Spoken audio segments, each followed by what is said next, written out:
মুজিব কি করলেন তারপরে, ওখানে রমনা কালীবাড়ি সবচেয়ে বড় ইয়ে, সেটা পাকিস্তানের সরকার, পাকিস্তানের আর্মি গোলা মেরে উড়িয়ে দিয়েছিল। উনি রমনা কালীবাড়ি ব্যারাক বানিয়ে রেখেছিল, কোনো উদ্ধার করলেন না। উনি ওই মন্দির বানাতে দিলেন না, উল্টে জায়গাটা ধ্বংস করে দিয়ে সোহরাওয়ার্দী, যাকে কলকাতা গণহত্যার পান্ডা বলে মনে করা হয় হিন্দুদের মুচার অফ বেঙ্গল, বা বাংলায় আমরা বলি কলকাতার কসাই, তো তার নামে ওটার নামকরণ করে দিলেন ঢাকার সবচেয়ে বড় জায়গা।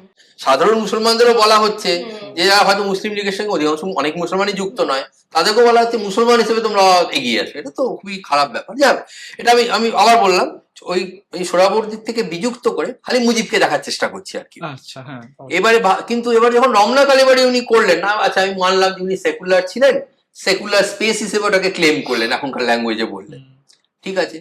এবারে উল্টো হলো, ওদের মুসলমানদের একটি কংগ্রিগেশন বা সবচেয়ে বড় সমাবেশ হয়, সেটাকে বলে বিশ্ব ইজতেমা, তাবলিগি জামাতের একটা অনুষ্ঠান, টঙ্গীতে আছে তুরাগ নদীর তীরে। হ্যাঁ, ওইখানে মক্কার হজে যত লোক যায় তার চেয়ে বেশি লোক, ওইখানের জন্য উনি সরকারি জমি তার জন্য অ্যালট করে দিলেন, মানে সেকুলার জমি ইসলামীয় হয়ে গেল, এদিকে এখানে হিন্দুদের জমিটা সেকুলার হয়ে গেল।